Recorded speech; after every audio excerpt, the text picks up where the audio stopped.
Hi, this is Randall Schwartz, host of FLOSS Weekly. This week, Aaron Newcomb joins me. We're going to revisit Dart, the programming language. It's gotten legs. It's getting bigger. We got the lead of the project here. You're not going to want to miss this, so stay tuned.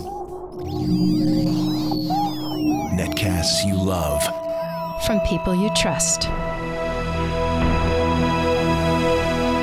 This is Twit. Bandwidth for FLOSS Weekly is provided by CacheFly at CACHEFLY.com.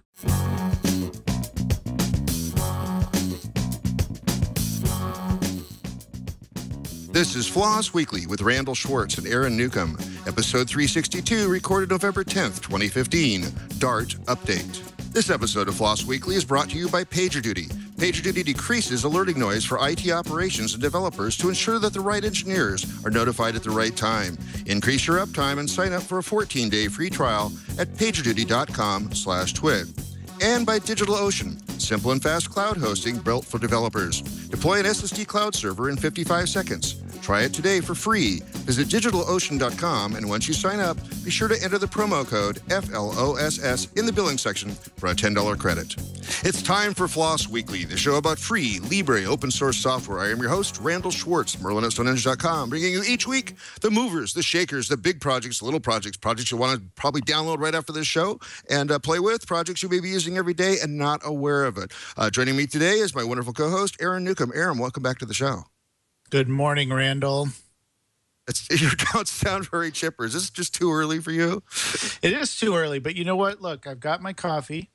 Okay. So in about 5 minutes, I will be awake and alive and just full of energy. Wonderful. So I'll just be chipper, and because I've been up since 5, so it's kind of the schedule I have to. Yeah, it's a schedule I have to do in order to get in here early enough to be able to set up and everything and get over to work and like that. And I'm a slow starter in the morning, so. Yes, I've had my share of that. And where are we speaking to you from? Well, no, that's backwards. I haven't done it backwards in a long time. Where are you speaking to us from? From my my man cave, my study. I've got all my wonderful toys and things around here, and this is where I do my work. And so this is a very comfortable place for me to be. Okay, very cool, very cool. And I'm, of course, if you're watching the video, you can tell I'm in the same wonderful room that occasionally has the sun shining over my shoulder. There's no clouds today. I'm in Santa Monica at ZipRecruiter. They've loaned me the space to tape the show every week when I'm in town. So that's pretty cool. Well, we have a really special show today. The Dart programming language has been around for, I think like 4 or 5 years now. But we had Seth Ladd on about 2 years ago. Google created Dart to be able to develop both client-side and server-side applications. It's a modern language, and the neat thing about it is it transpiles down to JavaScript, which means it'll run in all modern browsers, or with certain limitations to that. And we had Seth on a couple years ago, and I hadn't heard much about Dart when I had that when I did that show, but I got really excited about it. I know you got excited too. You started downloading the SDK right during the show. Yeah, absolutely. It was a fun show to do, so I haven't had a chance to play with it too much, but it seems like it's picked up a lot of speed, at least in the programming community. Seems like a lot of people have really picked it up and taken to it. So it'll be interesting to see what kind of new updates they've been able to come up with since then. Yeah, and also I think when we talked to Seth, it was like an early beta or something like that, the M1 release or something, and now it's hit like 1.13, I think, is at least RC candidates already, so that's pretty cool. Well, we could sit here all day talking about Dart, but I think we should really, who's on? I'm sorry, I'm a little not quite awake, perhaps. Casper Lund is joining us, and he's one of the leads of the project, and he was also instrumental in the V8 virtual machine, so and he works for Google, and so he'll be talking to us about the history and the future of Dart. But first, I have a very important message I want to bring up. PagerDuty is an operations performance platform that delivers visibility and actionable intelligence to help increase the uptime of your apps, servers, websites, and databases. If you rely on your software and services to always be up, PagerDuty is an essential tool. As the hub of your operations, PagerDuty connects all of your systems into a single view where you can see critical events across all of your monitoring tools. Dispatch alerts by automated phone calls, SMS, email, and push notifications, and resolve incidents on the go so you can live your life even when you're on call. PagerDuty analytics tools will also identify common problems, allowing you to proactively make system improvements and prevent future outages. And you can customize it to fit how you and your team work, regardless of location or size. PagerDuty is trusted by thousands of companies, including Microsoft, GitHub, Boeing, Nike, Pinterest, and Box, and also my 2 clients, Insight Cruises and ZipRecruiter. So get the right engineer on the right problem at the right time. Visit pagerduty.com/twit to sign up for a free 14-day trial. And for as little as $19 a month, you can increase your uptime with PagerDuty. That's pagerduty.com/twit. And we thank PagerDuty for their support of FLOSS Weekly. And now let's go ahead and bring on our guest, Casper Lund. Welcome to the show. Thank you very much, Randall. And where are you speaking to us from? I'm stuck in a basement in cold, dark Denmark. Of all places. Denmark. Wow, so it's like, what about 8 p.m.? No, 6 p.m., somewhere in there? 5 p.m. in the afternoon, but it's really dark here already. I guess that's how it is living in Scandinavia in the cold wintertime. Yes. Well, so I gave my overview of Dart. I'm actually quite familiar with Dart since I actually have commissioned work that I'm doing in it. And I've given lots of talks on it already. But let's hear your story. How did Dart come about? Because I think that's something we really haven't covered yet. It's actually kind of an interesting story, right? For a while, I joined Google to help build the V8 JavaScript engine for Chrome to try to make client-side web-based applications run a lot faster. And there are a lot of things we could do there. I think we did a reasonable job in making JavaScript faster in the browser, but there are still some issues we could see with internal teams using JavaScript at Google. So in many ways, we saw big teams producing high-quality apps, but they were not super efficient at doing so. So even fairly simple apps, like you could say Gmail, at least on the outlooks of things, is a fairly simple app. It took a fairly big engineering team to build that. And it was costly to maintain it across a lot of browsers, and it was a somewhat painful process. So coming from a language perspective and a language background, it felt like that was an opportunity to try to produce something, a software stack based on a new programming language, was just an inherently more productive environment to be in. So that was the starting point of it. Basically, being a little bit uneasy about whether or not big companies could produce like really big web apps in a language like JavaScript and be efficient at it. And we felt like, having looked at the options, that doing a new language was the best way out. Yeah, well, one of the things I've discovered, I don't consider myself an expert in JavaScript, but I'm always sort of annoyed by all of its subtle problems and the fact that you have to layer something on top of it to get classes, traditional classes, and for me it doesn't feel like it scales. And I'm amazed Google has done as much with it as they have, or any large corporation anyway. So what was the trigger there to then say let's build a new language, and how did that process come about? Well, I mean, most of the founding team here was very much in the virtual machine space. Basically, we got up in the morning to optimize languages, and we also felt like there was a good opportunity to create something that was just a faster runtime system for modern language. So we came at from a performance perspective initially, but over time it turned out that the productivity angle, the fact that people do not have to struggle too much with subtle issues in the core of their language, is a real big help, especially when your team size grows. So we found that a focus on productivity and making people efficient at building big things was really, really valuable and good. So that was basically like the first of small turning point in the Dart life cycle, you could say, where we found that it really appealed to big teams also at Google to get a more productive software stack. And what languages influenced you the most in creating Dart?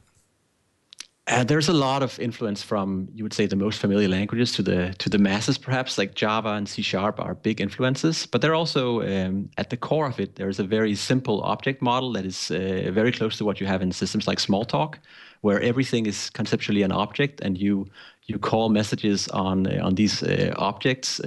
You call methods on these objects, and some people call that message sending in a Smalltalk terminology. So at the core of it, the object model is very simple and sometimes a lot simpler than the Java and C# models. So dynamically typed is certainly something we got from Smalltalk or even JavaScript, and the higher level structures we got from, say, Java and C#. I think those are the primary influences. There are a few more exotic things sort of along the edges, like multi-isolate support that we inherited from Erlang, and a few other things that we, of course, sort of picked up over the years in other setups. Yeah, I was programming in Smalltalk in 1981. I was actually working for Gemstone back then. And the one thing I want to say before I forget is thank you for getting cascades right. Yeah, cascades is an interesting thing, right? It's a thing you had in Smalltalk, a way of calling multiple methods on the same receiving object, and it's really, really a joy to use. And it's kind of nice to see that in a modern language that people can sort of still get a feel that it's sort of a familiar language to people that do not have a Smalltalk background. So I think we sort of reintroduced that concept, and it's actually a kind of nice feature. Small thing, but it's nice to have. Well, not only that, but you now keep me from having to say self at the end of a chain. It's automatically returning the original object, not the result of the last method call. That is a nice detail to it, definitely. Yeah, that's getting it right. I mean, I know they couldn't go back and change it once it had been implemented in Smalltalk 80, but that was so annoying to always use a cascade. And we're getting to trivial details. Actually, one of the things I want to say is, or ask is, so Dart is influenced by a lot of things, but what does it bring uniquely to the picture? Well, it's kind of hard to do like a language comparison that way, but there are a few, you could say, properties of the language that are sort of, I wouldn't say super novel, but a combination of things that work out pretty well. Maybe the biggest selling point initially in terms of sort of language features was this notion of an optional static type system that was truly optional. Essentially, the idea was that types are really good for describing intent. So if you, as a programmer, sit down and write some code, sometimes you want to document in the code what your expectations are of certain things. And often that comes down to being able to write types for your fields and your parameters and your the return value for methods. But making that truly optional, allowing people to put it in where it makes sense to them, not to some tool chain, I think that was a novel thing to see in a sort of a language for the masses. We are not the first to try it out, but I think we were the first to try to do it in a language designed for lots of people. So just so I can make this clear for our audience at home, so you can add types to things, and that gives you more indications for the IDE and for the tool support tools, but you can leave them out if you just want to write something quick and dirty. Is that a good way to summarize? I think that's exactly right. Often we see it as a more of a gradual typing thing, that people start out by not having a lot of types to just try to prototype things, experiment, get a feel for things. And then once they're happier with the design, they start sprinkling types around the system, and having a system that allows you to go from 0 types to types everywhere, if that's what you want to, is very powerful. Often we see people, if they build in a team, they start on their own without too many types, and then they upgrade that to having more types as they are getting ready to show the rest of the team what they're working on, just to sort of document what it is. That works pretty well. And so Dart was initially targeted for both server side and client side? Was that always been the case, or was there well, you tell me. Yeah, no, that's a good question, right? I think when you design a language, it's really good to have a sort of focus, and we definitely went for the web angle first, and we looked at how we could improve web apps. We felt like this was an area that needed the most improvement, so we started there. At the same time, we also have a strong tradition in designing sort of general purpose languages and working with them. So it's kind of hard to design a language for like a very specific niche. It often ends up being like a fairly general thing. So that's the same with Dart. We designed it sort of primarily for the web, you could say, but in the back of our minds, we always had this notion that it would be great to have a lightweight dynamic language that worked great across the server and the client. Behind the scenes, I think we were always thinking about having it spread across multiple different sort of device types, but the initial focus was very much on the web. Okay, and so did that influence then? So you were compiling to like older JavaScript. Were there features you would have wanted? Go ahead, sorry. Yeah, it did influence a few things, right? So we had a hard constraint, you could say, that we wanted to make sure that we could compile to JavaScript that would run reasonably well in even older browsers, at least some older browsers. And that is a big constraint. There are things you can do in a language if you control everything, like non-local returns, another Smalltalk terminology where you can return out, not out of one particular method, but maybe as like a surrounding method if you have nested function expressions inside things. That's really hard to implement in JavaScript. So we had no choice but to leave that very cool feature out. And there are a few other things that we also had to leave out that way. So we were sort of constrained a little bit. But that's mostly a healthy thing when you design languages. Otherwise, you just go completely crazy. And I've noticed that the SDK has changed over time. Can you talk about that and why you did it that way? Are you thinking about anything in particular with the SDK? Well, the fact that you no longer ship an editor. Oh, that's true, yeah. So for a while, we were building our own editor to make it really easy for people to get a feel for what Dart could be. We had this thing called a Dart editor. It was based on Eclipse, so it was essentially almost like a plugin to Eclipse that you could then download and play with. And that worked pretty well for some customers. But we found that having a fuller IDE story where you had version control, system integration, and a lot of other things, it was just sort of too much for us to build everything on our own. So we decided to go for a different route where we changed the SDK. So we have, you could say, the building blocks for providing a good IDE experience. And then we let IDE vendors work with us to sort of fill in the blanks and give a good experience. So we have a very good offering in IntelliJ, where they have a great Dart plugin. But it's all based on the technology you provide. So in terms of like syntax coloring and highlighting, code completion and basic navigation of the code and static analysis also, we're providing sort of the basic building blocks so everybody gets the same kind of quality implementation. Yeah, I noticed that a lot of the things that you had sort of bundled in are now available for everybody, so it sort of levels the playing field, and you're even using it in Dartpad too, right? Yeah, Dartpad is a way of trying to experience some of the lightweightness we had with the original Dart editor, like very easy to get up and running in an even simpler context on the web. So you can go to dartpad.dartline.org and you can start typing in Dart code. And you can even run it in the browser context. But that's a great way of getting a really zero install experience of writing Dart code and working with Dart code. And the kind of analysis we do in this context, it's exactly the same analysis, static analysis, code navigation, working with the code completion, as you would get in a richer IDE. So this is deliberately not for writing huge applications. It's for like playing around with the system and getting a feel for what it is. Yeah, that's what amazed me about it the first time. For those who are listening to the audio, not to the video, we actually have Dartpad up on the screen right now, and it's running a solar system animation on the right-hand side there, and it's getting a full 60 frames a second. This is Dart doing this? So actually, in this context, we're compiling Dart to JavaScript, and then we're running the JavaScript in this one pane of the window here, or the tab. And so this is live editing. We are translating. Yeah, this is live editing. We can actually go in and change pieces of it. In fact, for a demo I did last week, I changed the sun to be purple. It was just a matter of changing one of the color elements, then it immediately became purple, which is really, really cool. I really encourage people to go check out dartpad.dartlang.org to play around with this stuff. One of the things that's sort of controversial recently was the decision to not aim for having a VM in Chrome and maybe other browsers. Can you describe the background of that and why you decided ultimately to go to a pure JavaScript solution on client side? So initially, we thought that providing our own runtime in the browser context would really make Dart run a lot faster and a lot better. Over time, it became clear that if we did a really good job in translating to JavaScript, we could reach many more browsers, making Dart compatible with the entire modern web through that. And it felt like the focus that we needed to have to make that a really good solution was sort of a little bit hindered by our efforts to try to put the Dart VM into one particular browser, in this case, Chrome. So just to make sure that the kind of applications you can build in Dart just run great across IE, Safari, Firefox, and Chrome, we felt like taking a step back and focusing on making that experience really good in a translate to JavaScript setting was the most important thing we could do. So that was a slightly different direction than we initially thought we would take.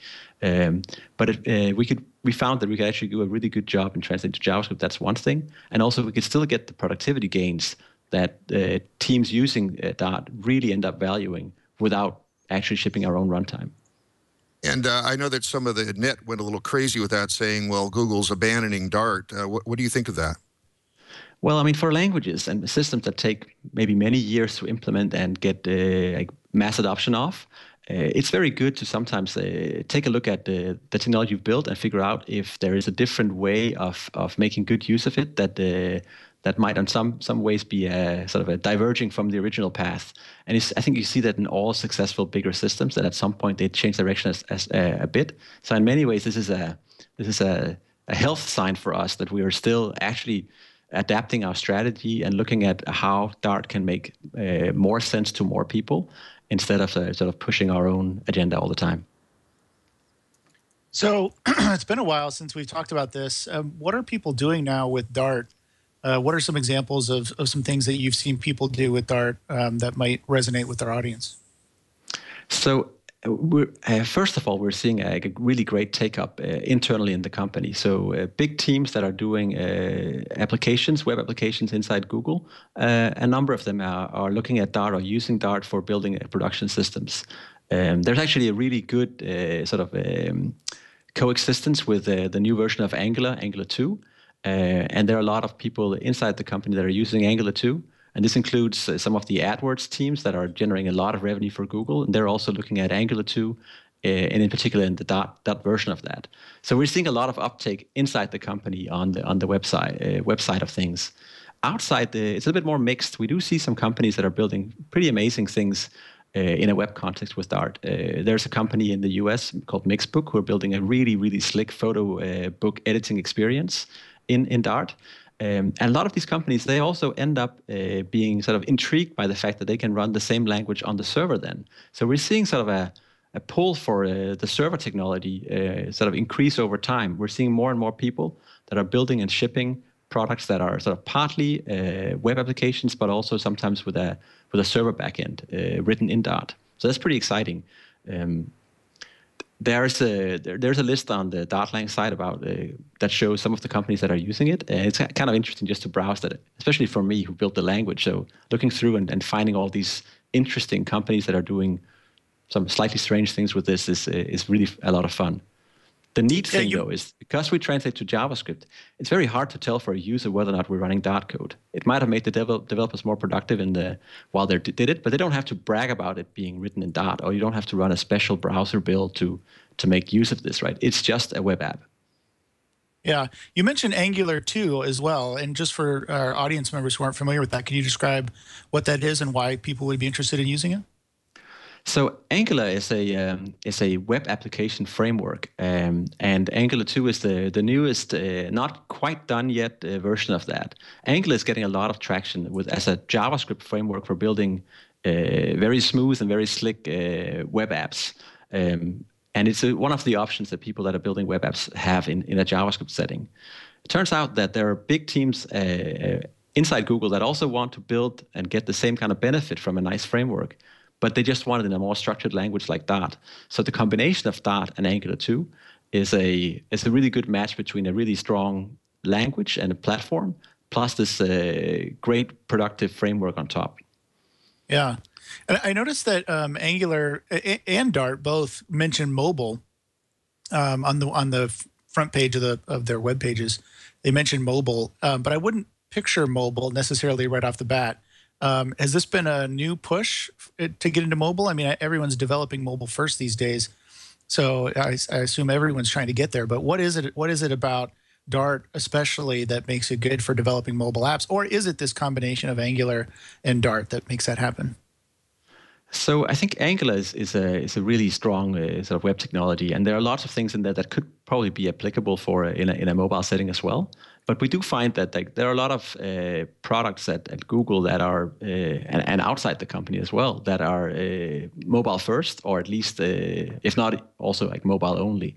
So a lot of apps are being built for mobile, and it's pretty clear that high developer productivity is also a valuable sort of asset to have in a mobile app setting. So having a general purpose language in the back, it feels like a pretty natural next step to say, can we start looking at whether or not it makes sense to run Dart in that context too? And will that make developers who want to write for Android and iOS more productive? Mm-hmm. But these are still web apps. We're not talking about somehow porting code from Dart over to a native Android app, right? So we're doing a lot of different things as a team. So there are groups that are building sort of experiments based on Dart and sort of a native mobile app stack, and make it possible to write your application essentially in Dart using a sort of React-inspired framework, and then actually run that as a straight-up native app on the device for Android and iOS. It's very much in the technology preview or alpha phase. It's something that people, including people at Google, are experimenting with and trying to figure out if that would be a way forward to make people more productive and also allow you to run the same app on Android and iOS, modular maybe a few configuration-specific things. Yeah, that's really, really interesting, actually. It would solve a lot of problems, certainly make it a lot easier. And speaking of making it easier, you mentioned something earlier I wanted to follow up on, which is you say, I think you've said a couple times now that teams of people in companies are working with Dart. Are there any tools or things available for Dart that make it easier to work as a group, as a team of software developers? And it's a very good question. I think we do have some tools that make it a bit easier. So we have a great package repository, a place called Pub, where you can go and play darts and share your code in a simple way.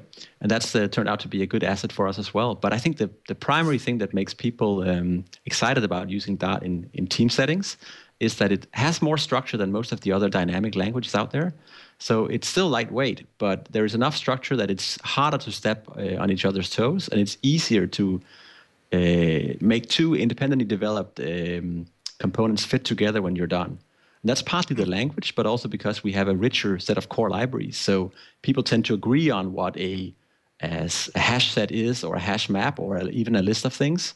So that means that you're not suddenly forced to figure out how do you make these two independently developed components that disagree on core data types fit together.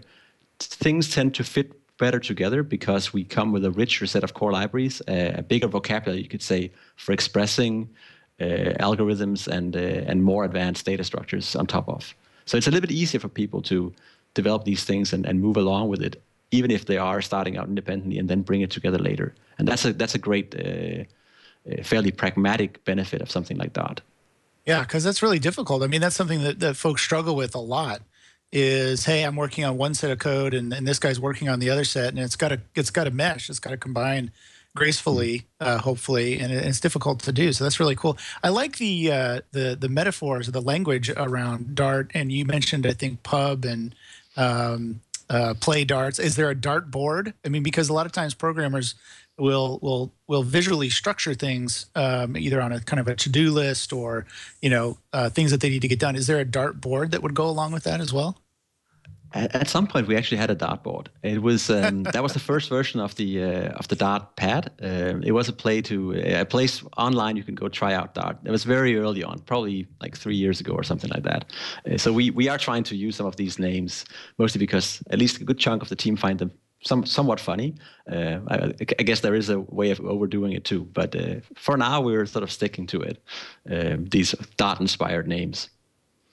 Speaking of inspired, what influence did JavaScript promises have on the sort of baked-in asynchronous capabilities of Dart? Well, when we started building the async support in Dart, JavaScript didn't have any promises. So maybe it's more like the other way around. We added futures as a primitive building block, and that's a very close, conceptually at least, to a JavaScript promise. Essentially, an object that represents a computation that's not necessarily done yet. And that's both a future and a promise. We decided to use the future name, and the JavaScript folks went for promise, and maybe that's a bit unfortunate, but we started a little bit earlier there. The very nice thing is that all our APIs that are async, they're not taking callback parameters. They're actually returning future objects, and that has a really nice side effect that earlier this year when we introduced language support for working with futures and streams in terms of, it's called async and await.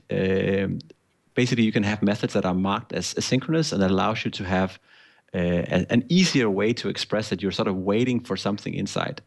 Some people call it like blocking in a non-halting way. It's kind of scary in many ways, but it's really convenient that you can have code that looks more like straight line code, where you can express that at some point you're actually delaying the computation of the rest of the method until a certain future completes or has the value. So we put futures in really early on. That means that all APIs that are async, they return futures, and that means that this new language feature works across all the old code as well, which is very convenient. In JavaScript, they're introducing promises now, but it does change a few things, and often you get duplicated APIs and a strictly more complicated upgrade path. We were fortunate enough to think about this problem before we sent out too many releases of Dart, so that's been built in from the start. And when I bring up Dart to some of my friends, they say, well, isn't that just like TypeScript or what the features are coming in ES6? I mean, why would I bother with an entirely different language? Can you answer that? So I think, I mean, you actually mentioned a very key thing very early in this talk, and that's the lack of confusing, subtle, weird features, you could say. Like there are a bunch of things in languages like JavaScript that sort of shine through in TypeScript as well, where you can get really weird behavior that is surprising. And I mean, if you only have a few hundred lines of code, maybe you can live with the surprises. But if it turns out to be in an important part of a really big application, like counting that down is really painful. Dart is mostly free of these subtle issues. We've decided to make the semantics simpler. So it's easier to write and reason about Dart programs and make them correct. So essentially, if you're stuck with having to only extend JavaScript with more functionality, it's hard to get rid of some of the core building blocks that are confusing to a lot of users. And we took the maybe more ambitious road of saying, like, we want to get rid of that, so we have to be incompatible. It does mean that it's much harder for us to get the same kind of sort of quick adoption as TypeScript, because TypeScript is a superset of JavaScript. So you can basically just rename your JavaScript files to TypeScript and off you go, right? So it's harder for us. From a language design perspective, I still feel like that's the right choice, and trying to push a simpler language that is better for programmers is for me, the right thing to do, and for us as a team. Well, I really like it that in checked mode, a Boolean is exactly either true or false, and anything else is bad. That's the kind of thing you can bring when you don't have to layer over top of JavaScript, right? I mean, that's exactly it, right? So there are things where you can just be a little bit stricter and say that there are confusing things here, that, like the fact that an empty string evaluates to false and a non-empty string evaluates to true in some languages does lead to some really weird cases, right? And those are really annoying to have to hunt down in production apps. So we decided to try to get rid of all those and make it simpler in many ways. We actually have a question for the chat room. Dallas asks, why do these new languages have to invent new terms for these patterns? What's wrong with the older term callback? So I think the difference here is a callback is usually reified as a function pointer of some sort, a function expression you pass in, and that gets executed in some context later on. A future is different. It's not really the callback itself. It's an object you can then later say, I want to register the callback on. So it's sort of an extra level of indirection, you could say. So instead of all your methods accepting callback parameters, you just get an object back that you can then say, when this future completes, then do this. That means that instead of passing these down, the parameters, you get a reified object back you can act on. And I think for me, the realization that most realistic use of callback parameters actually require at least two parameters, one for the success case and one for the error case, made all the APIs they were purely based on callbacks much more cumbersome to deal with, and much harder to thread all these callbacks through deep call stacks. Just returning a future and then letting people either say, I want to act on an error here or act on a success here is at least a lot simpler for a lot of the cases that we're dealing with. So it's a little bit different, but clearly it's in the same space. Now, this thing's actually gone beyond Google in terms of governance. Can you describe, I think it's the ECMA committee, describe the relationship between them and Google and what that means to the people who are actually trying to use Dart? Yeah, I mean, if we take a step back, maybe the most important thing for a language that is out there and getting some use is figuring out how you want to evolve it over time. And for us, it was important that Dart was not a static thing that would never change, and that we could, in non-breaking ways, improve it over time by adding new functionality, and we've been doing that. But when you start doing that, you also want to give people insight into what you're doing, and also get the opinions of others that have an interest in the language to make sure you're not just optimizing for your own sort of personal use cases. And that's where the idea of actually making Dart an open standard that anyone can implement, and get people the same kind of insights into the details of how it's structured as we do. And we do have an ECMA technical committee, TC52, it's all names and words here, that works on standardizing Dart, and they look at suggestions that come from us and others to figure out what the next version of Dart will look like. They work very incrementally, so it's small details and small changes that get added over time, but it's sort of outside the control of any one company now, which feels a very good thing. Well, I know that Aaron has a couple more questions to ask, but before we do that, I have an important message to bring you. Whether you're an experienced code warrior or just getting started, you need flexible, reliable, and affordable hosting. DigitalOcean provides developers with Droplets, which are virtual private servers that can be customized and deployed quickly to host websites, web apps, production apps, personal projects, virtual desktops, and almost anything else you can think of with full root access. I myself am a DigitalOcean customer. I have a little box running FreeBSD in the cloud. Very, very easy to set up and useful for me for rebuilding my packages. DigitalOcean is built for developers, is used by over 400,000 of them, including me. You can deploy and configure your Droplets via a streamlined control panel or a simple API. You can choose your OS, Ubuntu, CentOS, Debian, Fedora, CoreOS, and FreeBSD. That's mine, of course.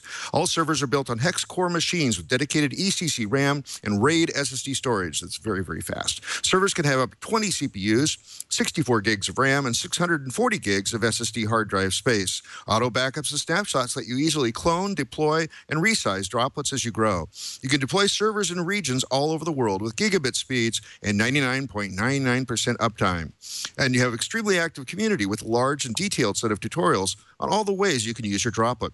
Want to deploy Docker? Set up a mail server? They got you covered. And it's so easy to get started. You can deploy an SSD cloud server in as little as 55 seconds. And I have seen that in front of me actually happen. DigitalOcean has incredibly affordable and straightforward pricing. Servers start at only $5 per month. There's also hourly pricing available starting at less than a penny an hour. But we're going to make it so you can get started today and deploy an SSD cloud server for free. Visit DigitalOcean.com and create an account. Once you confirm your email and account information, go to the billing section and enter the promo code FLOSS for a free $10 credit. That's plenty to get started and explore what DigitalOcean can do. That's DigitalOcean.com. And once you sign up, enter the code FLOSS, F-L-O-S-S, in the billing section for a $10 credit. And we thank DigitalOcean for their support of FLOSS Weekly. And now over to you, Aaron. Great, thanks. So I know we've talked a lot about web apps, and we've talked a little bit about mobile apps, but I deal a lot with embedded systems and open hardware and small board computers and things like that. I'm wondering if there's ever an application that you can see where I would choose Dart to run there as opposed to something else that I'm used to using like Python or some other language. Actually, it's certainly an area that interests us too. Dart is, as a language, like a fairly simple and analyzable language. It also means that we can do things to it when we deploy to make it fit in smaller settings. That's very useful for us to deploy web apps, but it's also something that enables us to deploy small apps to small computers.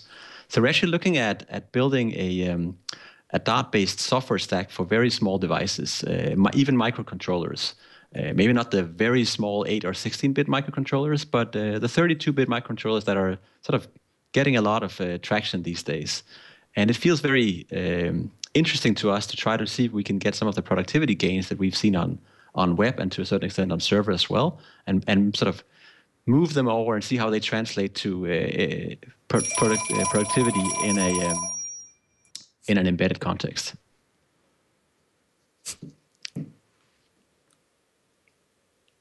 Go ahead. Oh, Aaron. So my phone's ringing. I'm going to let Randall take it if he's there. Oh, okay. Sorry. I got it. Go ahead. Sorry. So Dart's slowly evolving. Has it had to be not backward compatible at any point? So ideally, we would always only push backwards compatible changes. Of course, there's a limit on how you can do that. And there are a few APIs that we initially marked as experimental or these might change in the future. And we've changed a few of them. We have done a few things that are potentially slightly breaking for a very few users, but after sending out the 1.0 release, you could say, we take the backwards compatibility pretty seriously. We have lots of people inside and outside the company building Dart stuff, and it's painful if they have to change whenever we update Dart. We are thinking about whether or not a future version of Dart would have more backwards incompatible changes in there. Maybe things that would be like warrant us going to a Dart 2.0 version tag. But it's not really set in stone yet what kind of things might be interesting in that space. Very clear that our community is very interested in exploring that with us, so it's something that we are investing some time in. One of my clients had commissioned me to do a project in Dart about a year or two ago, I think it was somewhere down there. I know it's still pretty early in the cycle, but I made a run at trying to get this web app created using Polymer, which is still 0 dot something, and then that didn't work very well. So I started trying to use the Angular 1.0 or maybe 0.0 stuff. When will Dart and Angular play well together in a way that I can actually use and use it confidently? You're not the only one who's been suffering a little bit from us lacking a really strong web application framework.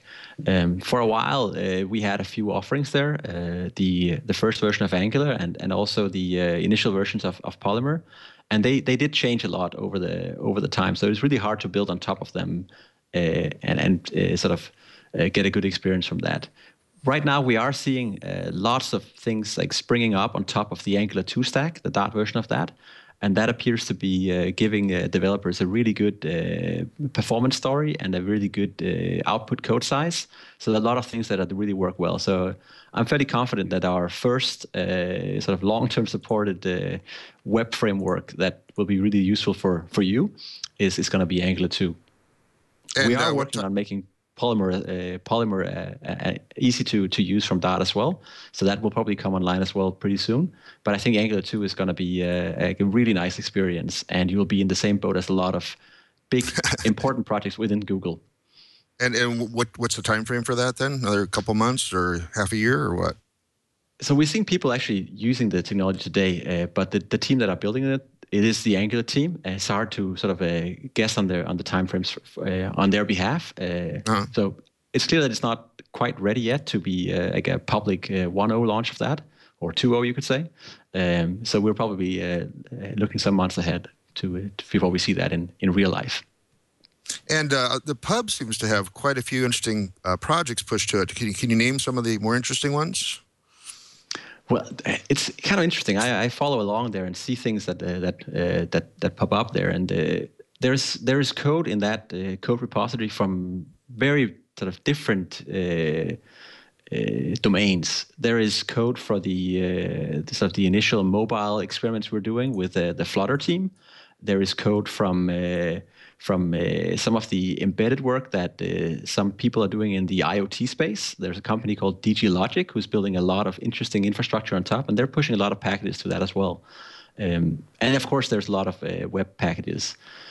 So, if you look in there, you'll find hours and hours of fun, interesting projects, and at least get a feel for what people are using Dart for. And what about developer support in terms of unit testing and end-to-end testing? That's also part of what we offer on PUB. There is a test framework which has undergone a lot of changes recently, and it's a lot easier to write great test coverage, unit test coverage for a app for web apps and other things. So there is it's called Test, like a short name. It's a good example of a nice package on PUB that you can use for getting good unit test coverage. It seems that's a really hot thing these days, and that makes me very happy. And is there support in there for testing things that involve features and streams? That is such an important thing in the Dart world. So that naturally we had to build the support for testing things that are async by nature. So there is good support for doing these things, even though that is hard to test or harder to write those tests.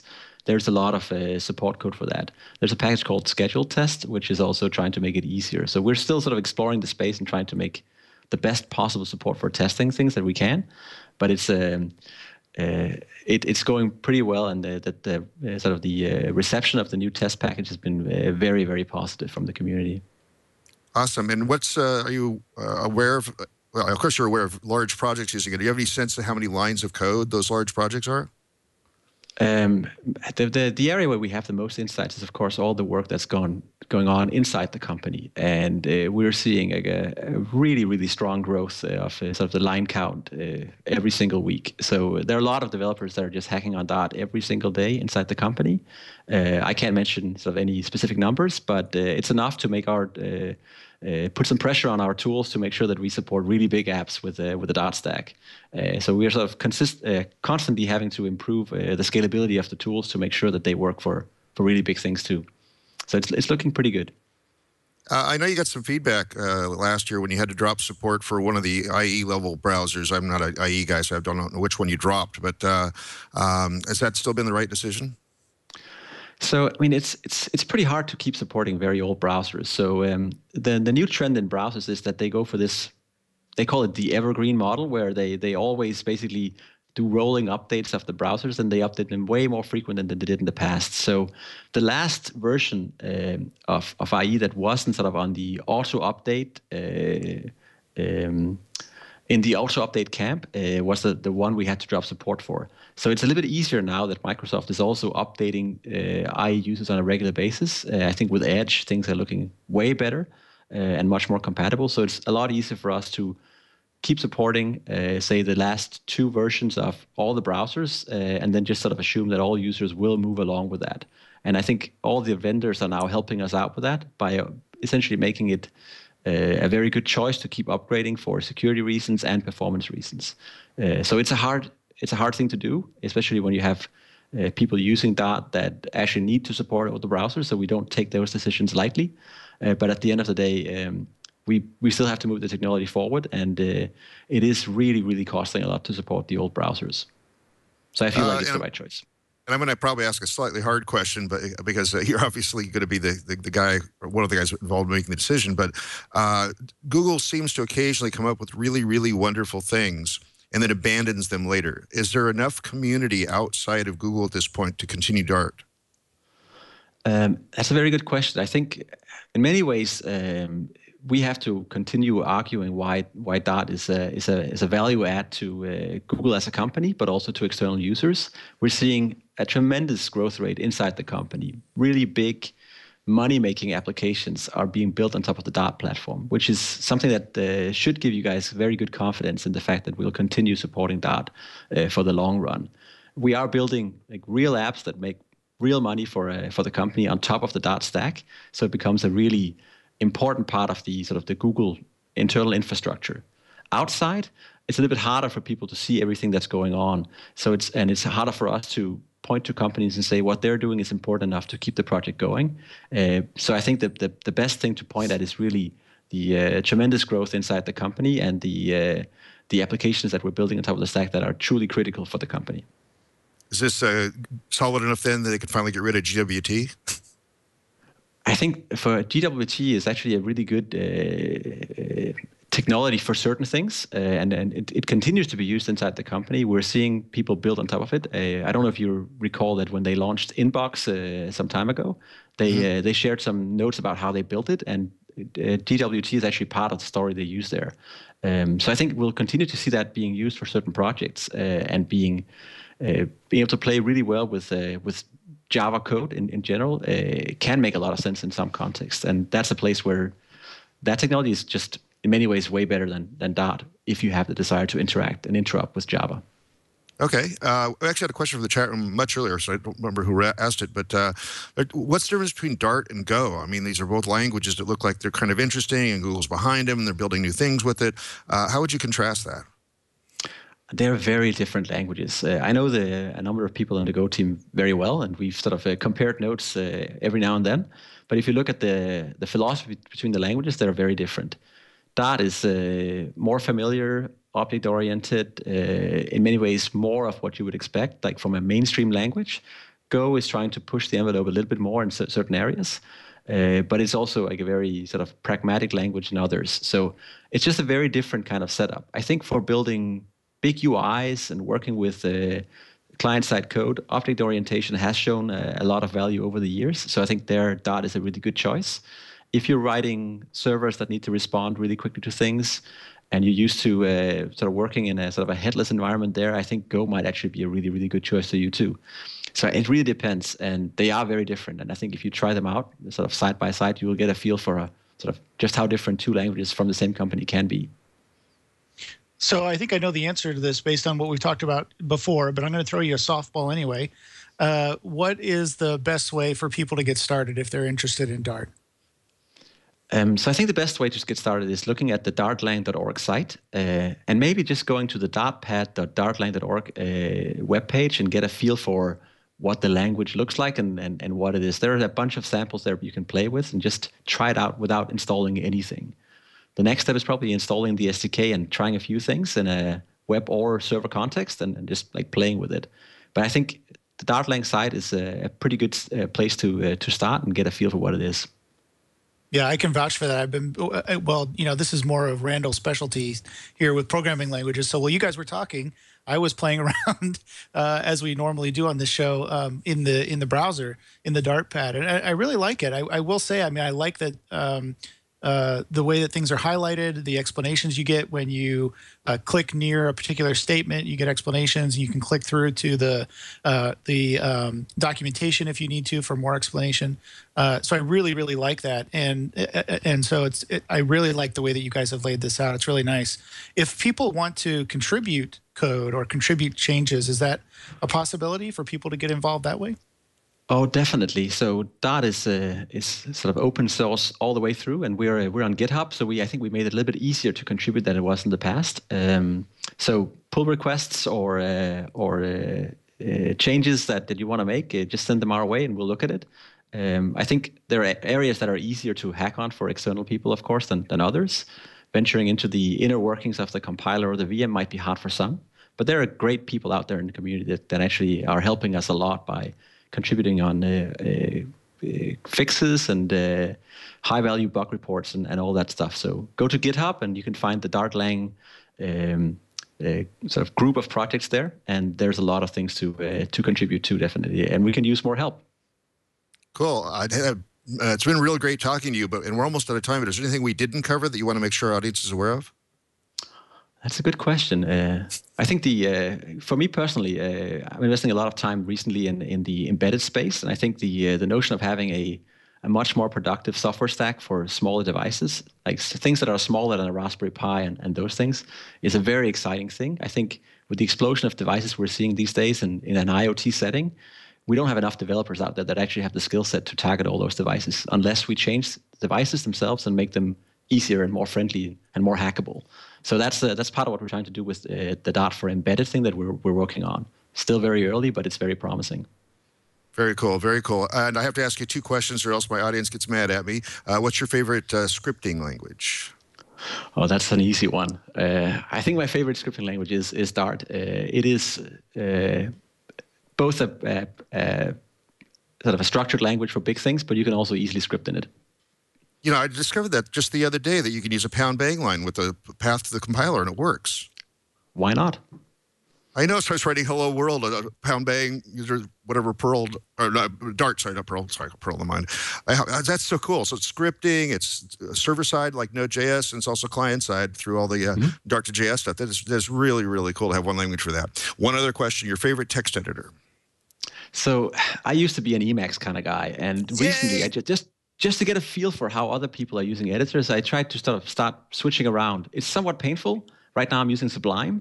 I kind of like it, but every now and then I still feel like the urge to go back to Emacs and just use that for everything is certainly there. Well, I'm a solid Emacs guy for decades, I guess it is, from about the time it started being around. But you guys actually made me buy Webstorm, and I'm trying to figure out how to use it. It's way too complicated for me. That comes from a guy who does Emacs. So but I'm finally using an IDE because of all the extra hints and stuff that are there. You know, I can see what methods I can call on an object and stuff. It's so much nicer. I'm trying, and also because editing the HTML I now have a strong editor that has when I'm in the HTML part, it indents for that. When I'm in the CSS part, it indents for that. You finally got me into using an IDE. I'm still using Emacs most of the time, but finally I'm using an IDE. So you guys, that's very cool. Blame it on you guys. You finally got me out of Emacs after all these years. Well, Casper, it's been really good having you on. I hope more people will be interested in what's going on in the Dart world. I know I'm going to continue to develop courseware, and maybe a book is in the works. I don't know. We'll see. I do have a bit of a bent for that, and I'm going to keep proselytizing Dart wherever I can. The caffeine is wearing off. I can already tell. Thanks, Casper. You're welcome. Have a good day. All right, thank you. That was Casper Lund from Google talking to us about Dart. What do you think, Aaron? Well, it was interesting the first time, and it's nice to see that they're making good progress. and that things are not just being thrown over the fence, so over to the wild, so to speak. But yeah, it's really good to see. I think it's really interesting to see the shift towards mobile and supporting some of the other platforms that are out there in terms of Angular and Polymer, and to see that it's not you're not just focused on this one world, but you can go take advantage of some of the newer things that are coming along in terms of web development. I think that's really good to see. And for me personally, I relate more to this than I do to JavaScript. It just seems more familiar to me. You just look at the code and I can already say, oh, that's what they're doing there. That's what they're doing there. So I think for people that come from a traditional programming background, maybe Perl or C++ or even Python, I think is a lot more similar, or Java, of course, is more similar to what Dart looks like and feels like. And so it's just easier to do that. I think if I were going to build a JavaScript application, I'd probably start with Dart. Yeah, it's sort of what I'm assuming too. I mean, I've done quite a few numbers of lines, maybe thousands of lines of JavaScript code, which was made easier by jQuery, but still pretty crazy to do most of the time. And now I'm kind of like looking at doing my next things Dart. That Angular 2 promise was kind of going to get me back interested in doing that sort of thing. So I'm going to do that. And I wasn't kidding. I'm using Webstorm, and I know people are saying, "Well, Webstorm's proprietary. Why are you talking about it in the show?" Well, it turns out you can get a free license if you're a student or you're working on open source software. So you can get Webstorm, which is by far the best IDE for Dart all the way across, provided you apply on their pages and get the license from them. So that's really cool. But there's also 6 other editors. They just added support to Ant for Dart. So it has the full IDE, just like you're looking at in Dartpad there. And of course, Ant works with a lot of other things. I'm going to get the Ant guys on this show sometime in the next 6 months, because that was really interesting to find that out. I could talk about this forever, but we really are running out of time, and I'm up against a hard deadline here. So let me quickly run through the rest of the list of upcoming guests. Just added for next week, it's a Perl thing. People have been asking me for more Perl things. We've got the current maintainer of Divx class, which is an ORM for Perl, maps to SQL code back and forth to the database. Peter Rabbitson's going to come on and talk about Divx class. We have Caddy, which is a high-performance web server written in Go. Canoma, which is advanced JavaScript for the Internet of Things. Peweek, which is web analytics. Tulip, application lifestyle management. And my favorite show of all the ones coming up, well, I can't say that. I have all of them are happy. All of them are good. Is Stephen Ressler, who is a mechanical engineer, is going to bring on Bridge Designer and the contest. You have to build a little bridge in the computer, and then you run trucks over it. And the cheapest you can build the bridge makes you win the contest. And it's a contest for high school kids to get them more interested in engineering and things like that. So that's really, really awesome. So. Much more things I could talk about, but I really don't have much time. In fact, you've heard it all before. I think I'll just, no, this will be an important show, so I'll do all the rest of the stuff. So you can go to the homepage for the show at twit.tv/floss. You can see where our upcoming guests are. I am opening up Q1 today, so we're going to start filling out the whole next section. We do have a live stream at 8 a.m. Pacific time on Tuesdays at live.twit.tv. We took a couple questions from there today. You can follow us on FLOSS Weekly on Google+, and FLOSS Weekly on Twitter. Tweets over to that. I have nothing to plug right now, except it's my birthday in a couple weeks. So what do you have to plug, Aaron, briefly? Oh, well, happy birthday. Happy birthday in advance. Yes, because I don't know if I'll see you on your birthday. But no, I am looking forward to the Canoma episode, by the way. That's a really cool device. I got to play with it down at Make Magazine or Make Media headquarters down in San Francisco. And really, really cool. So I signed up for that one. I expect to be on that show. Okay. But you can always follow me on Google+. I post everything there. Just go to Google+ /Aaron Newcomb, search for me on Google+, I'm there. And you can also follow what I'm doing over at Benicia Makerspace. It's a makerspace here in my hometown that I run. We got a lot of cool things going on there as well. So if you're in the Northern California kind of area, anywhere north of San Francisco, and you want to come by and see what we're doing, you can check us out there. That's beniciamakerspace.org. And the chat room just corrected me. I had the wrong A word. The editor I'm thinking of was Adam, not Ant. You can kind of see how I can get those mixed up. I was laughing a little bit when you said that. I was like, wait, I don't think he means Ant. Apparently, they let just anybody do this show. Aaron, thanks for taking over the co-host slot again and providing your insight into this. And you're always welcome on the show. That's good. I haven't worn out my welcome yet. All right. And we'll see you all again next time on FLOSS Weekly.